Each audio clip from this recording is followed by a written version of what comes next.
So today we're going to continue to look at the alternate future of the United States.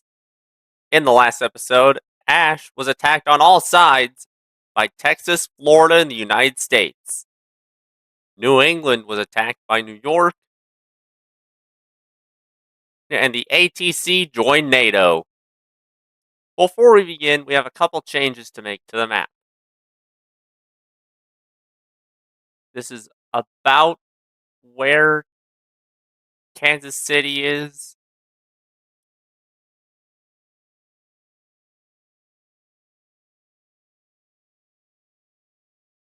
Just going to give this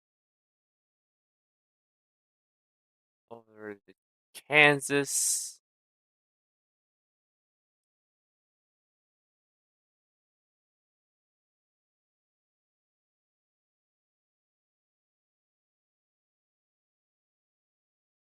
There we go. And second,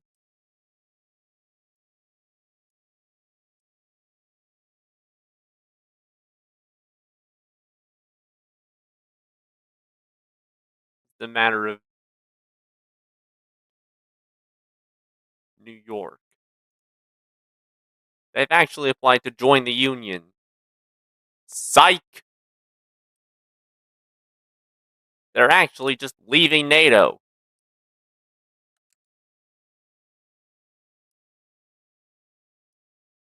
They've done everything they wanted except conquer Pennsylvania.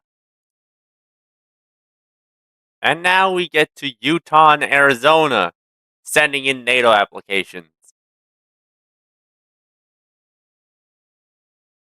which are quickly accepted, and the FCU is officially disbanded.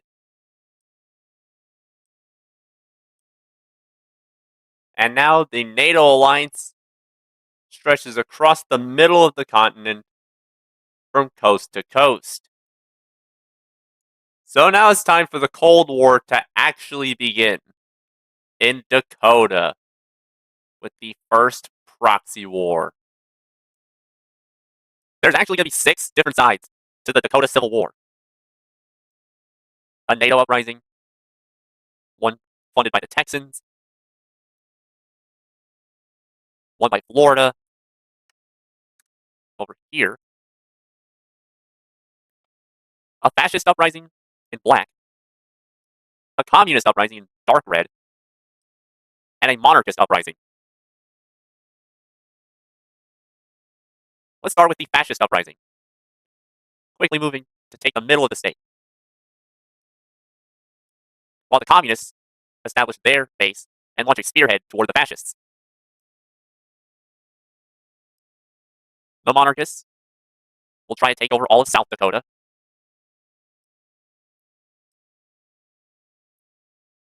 as will NATO forces, taking that southwest corner, Texas taking the southeast corner, and Florida taking the northwest corner.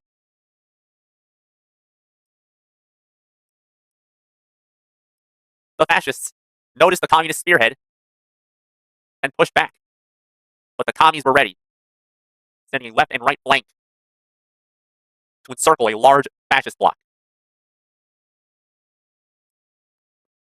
The government has pretty much collapsed, or so you'd think. Half of them actually moved to Bismarck, the other to Pierre. Eventually, a large force from the fascists is captured, and they do not recover, as they lose all of their ground and are wiped out.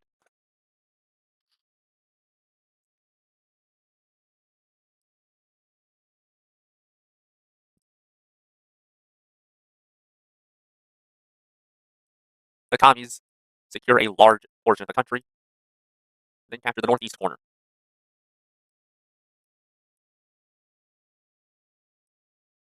But then, of course, the White Army rises up to fight the Red Army, which leads to the monarchists shooting a spearhead toward the Canadian border. as white forces moved to capture the red. But now the loyalists are moving in to capture some southern land. Hold on, I gotta fix the border real quick. There we go. Eventually, NATO decides it's no longer worth it, so they pull out.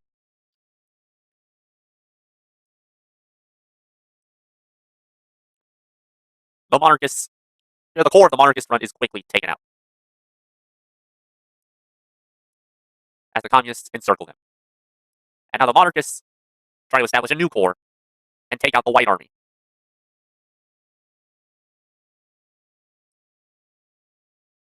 But then something interesting happens. The other four members of the alliance of the Great Plains League intervene. But they all face similar rebellions.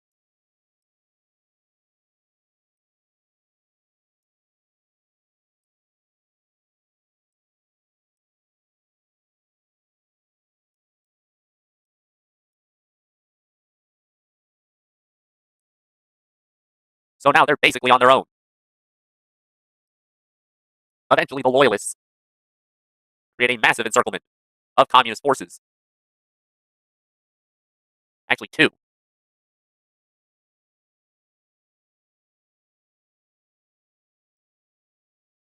The main forces, the core forces, the corner forces, are eventually wiped out, as is the monarchist front. But the loyalists ain't playing around. This is much more manageable. Dakota's been low-key prepared for a coup, for a civil war, ever since they united. And so eventually, the Floridian rebels are captured. The Texan rebels lose their support and immediately surrender. So the loyalists zero in on the communist front, taking them out from all sides. The communists being the last rebel force in Dakota. They are a lot more organized than expected.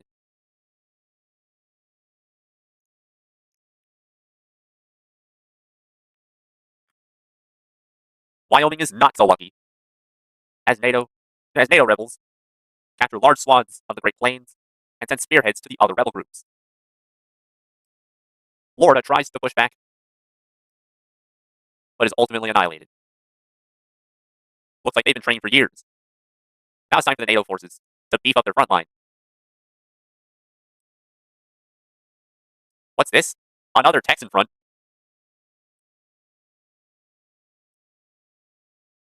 And now the loyalists are pushing in. But that's about as far as they're getting. Before NATO completely captures both Texan forces. And eventually, Wyoming surrenders to NATO. Things aren't so good for NATO, however, in Iowa, as the loyalists pretty much instantly take them out. But that just leaves an opening for Florida to beef up their front line.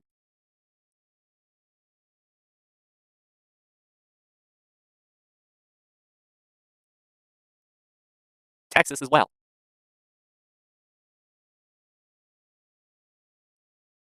Captures some land on the eastern half. And both rebel forces send spearheads to each other. And after a couple of weeks, this is what that front line looks like. Texas decides to launch two more spearheads toward the Floridian mass, but are ultimately cut in half.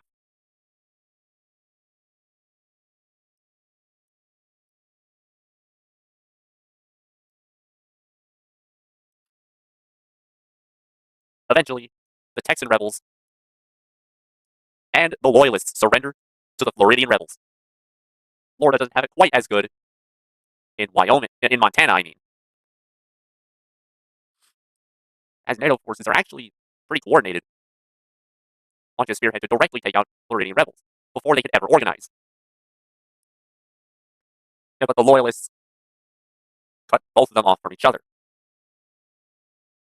and capture their supply lines. before the second group of NATO rebels is captured. Texas, however, captures a wide swath of Montana land.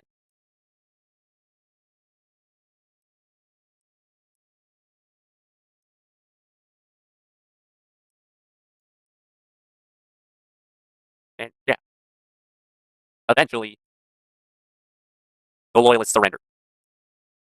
But NATO doesn't, and all of that rebel group is captured.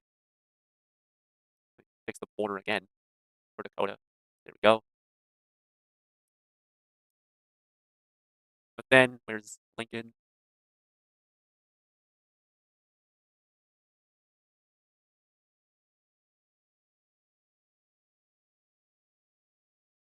The Nebraska military just overthrows the government. The Loyalists just straight up surrender to this new military government as they violently put down all three rebel groups. So now let's get to the peace treaty. So the peace treaty is as follows. Nebraska will have a new government, but will not be forced to join any alliance. Montana will be joining the Dallas Pact, Iowa, the Miami Alliance, and Wyoming will be forced to join NATO. And the Great Plains League has been disbanded.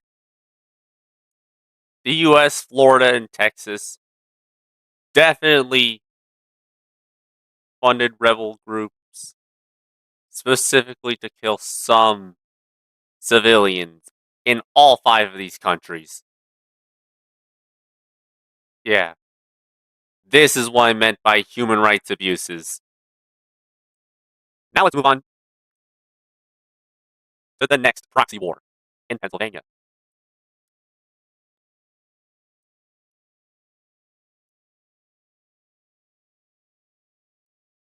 Yep. New York has declared war on Pennsylvania, which has invoked the other members of the Great Lakes League to join the war on Pennsylvania's side. But right as all that happens,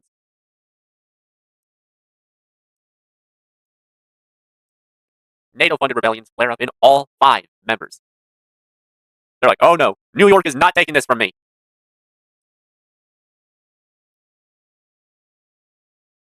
And then some more rebels pop up, funded by Texas. Yeah, by the Dallas Pact. And then, of course, more rebels funded by the Miami Alliance. And of course, Michigan and Ohio are going to start the third Toledo War.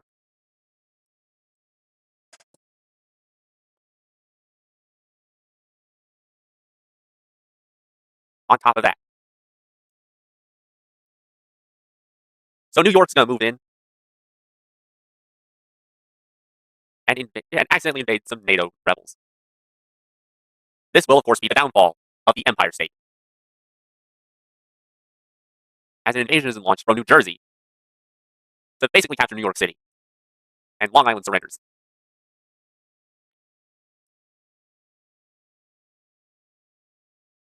And now the rebels are moving in not just Pennsylvania, but New York, making another encirclement.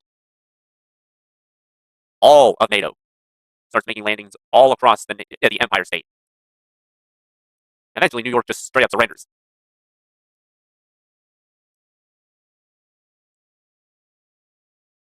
Things are going much better for Michigan. Unfortunately, both Michigan and Ohio can shoot some American tourists, but not before a good portion of the Upper Peninsula is captured. This, of course, spells doom for both countries, as NATO has to get involved once again.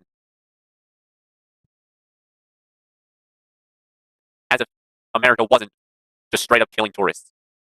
As if they weren't just straight up killing civilians.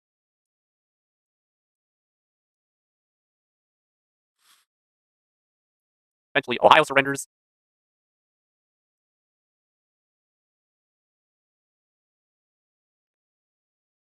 But then a lot of land is captured in the Mitten, and the Wisconsin Loyalists moved to capture the Upper Peninsula once again as Michigan surrenders.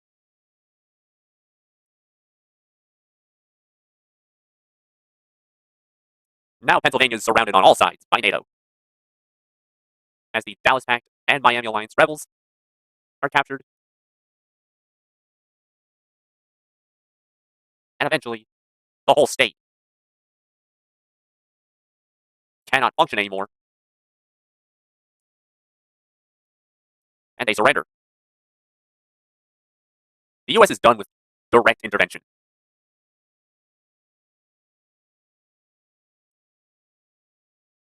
As their Illinois forces launch a spearhead towards Chicago and ultimately capture the city, their most important city, and cut Illinois in half,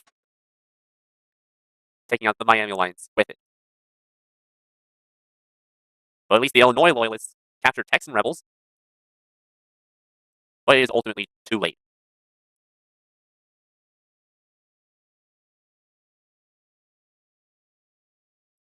And Illinois surrenders to NATO. They are not as lucky in Indiana, where the Hoosier Loyalists actually push back. But then an entirely separate rebel group pops up, and then another group of Dallas Pact rebels completely engulfs them. And eventually they link up with the original group and take out Florida. And Indiana surrenders. We are now left with Wisconsin and Minnesota, sorry.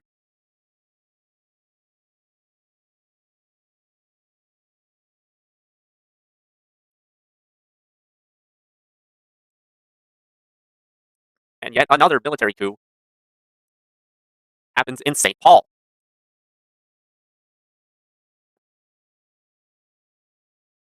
And they, of course, go hard, taking as much Minnesotan land as they can. The quintessential Midwest state is not playing around anymore. No more Mr. Nice Guy.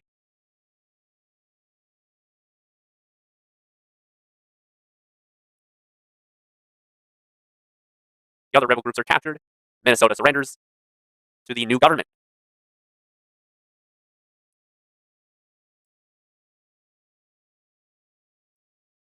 And wow.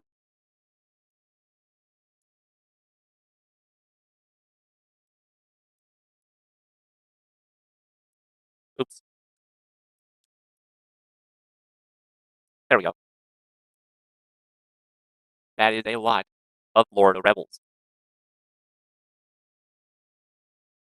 And they all link up with each other, completely engulfing the Dallas Pact in Wisconsin.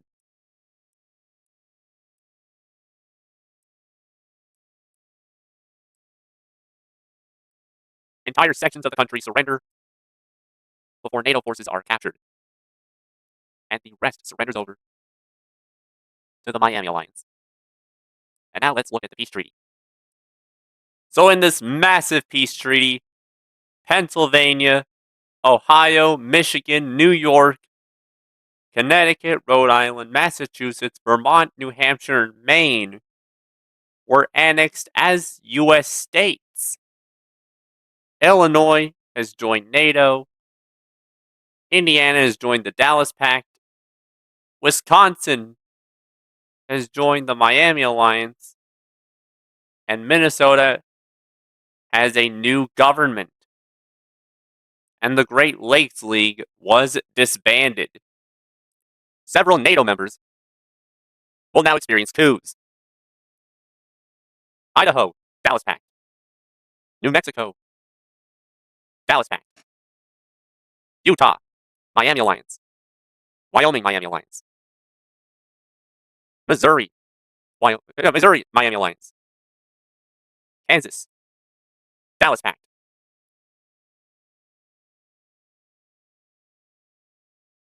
And things are a lot more even. Indiana's still kind of screwed, but they're not as screwed as before. Also, Nebraska and Minnesota have formed an alliance.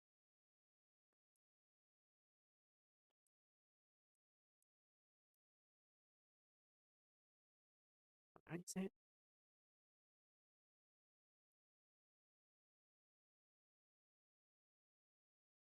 Junta.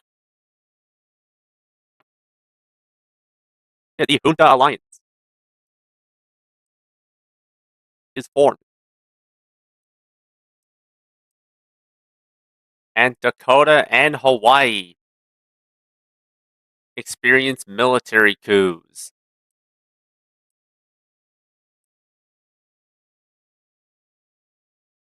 I'll get that.